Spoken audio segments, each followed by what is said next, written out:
Good evening and welcome back to Be Rich. Today I wanted to talk about investing and hedging your currency risk.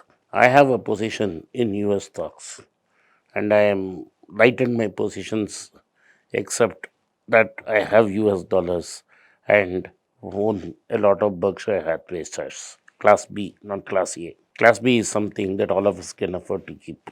I am waiting to buy American stocks this year. Why do I do that?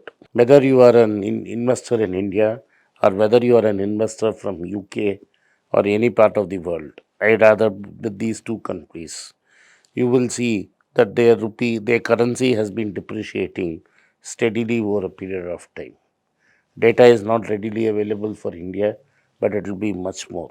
But suppose what has happened is the sterling has dropped dramatically against the US dollar in recent times. It has been in a steady decline for a long, long time, but has really declined, especially after the disastrous premiership of Liz Truss when the markets forced her to resign. The sterling has more or less stabilized, but has not really recouped most of its losses. The sterling is in serious trouble. When Indian reforms started in 91-92, the rupee used to be at 26 rupees to a dollar. From there, it has steadily declined today to nearly 83 rupees a dollar. Irrespective of government, people in power or party in power, the rupee has been steadily declining. Why does a currency decline with respect to another currency? First and foremost, the reason is the differences in inflation. Currencies know exactly what is the inflation and do not go by government figures. Like in Argentina, the government gives you an inflation figure which is not true. But the market has a way of figuring out what is the real price of inflation. So that over a longer period of time, the depreciation of a currency is nothing but the differential between the two inflation rates. And therefore, inflation is a predominant factor in deciding which currency will depreciate. If the rupee is depreciating in spite of having lower inflation on as per records, the truth is the market believes that the inflation figures bandied about are not true and there will be greater inflation to come. India, for its case, like United Kingdom, imports most of its requirements. UK is a large net importer of products, and so is India. India primarily imports gold and oil, both of which prices are inelastic, and therefore the prices keep tend to be very high. India's exports have struggled and are struggling this year.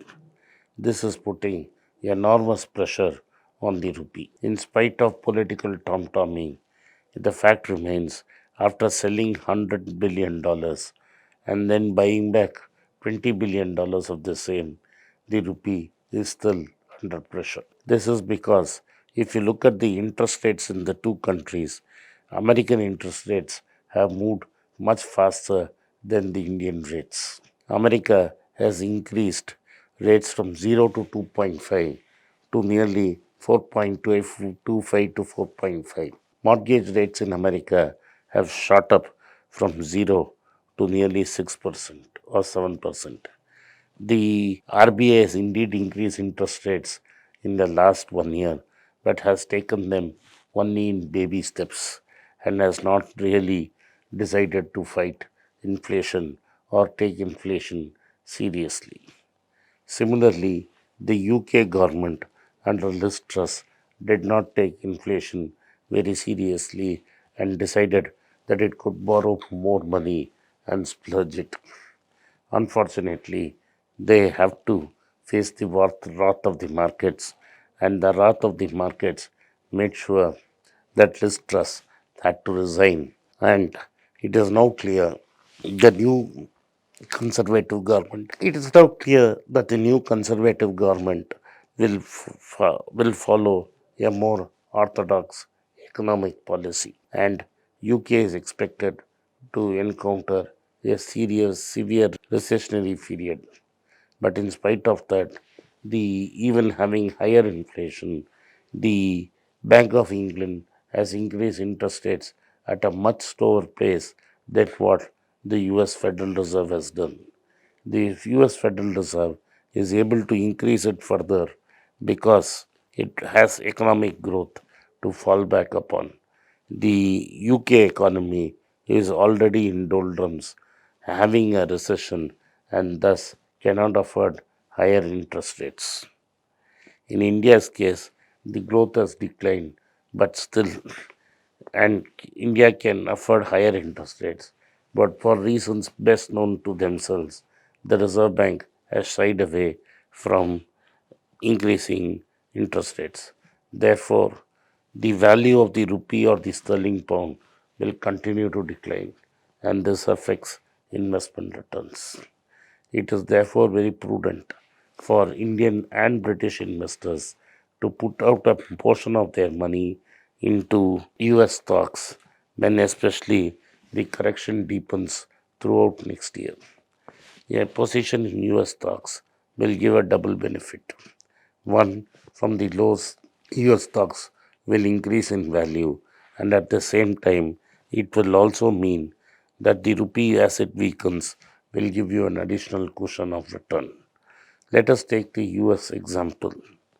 In the case of US stocks, it's already in bear territory if you measure it in terms of US dollars. But if you look at it from a point of view of sterling, there has hardly been a correction. The markets have remained where they are. A dollar invested in the US stock market in 1980 will be worth $83 today. A British pound invested in a US stock market in 1980 will be worth 179 pounds today. The difference is primarily the rate at which the British pound has deteriorated.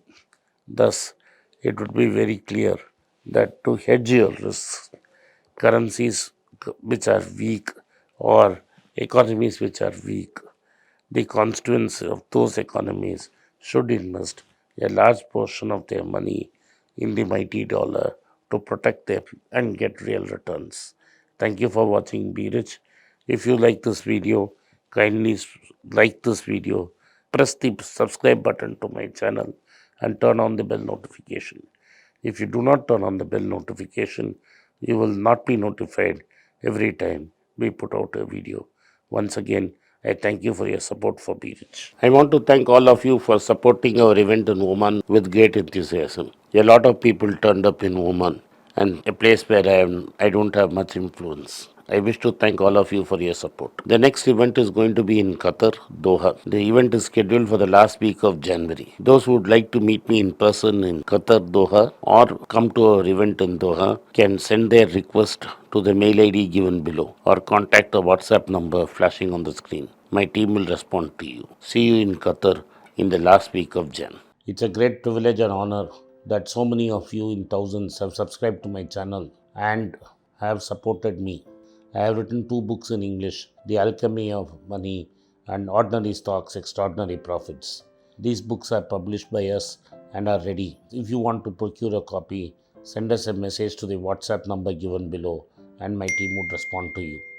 If you want an Amazon Kindle copy, you can click the link below.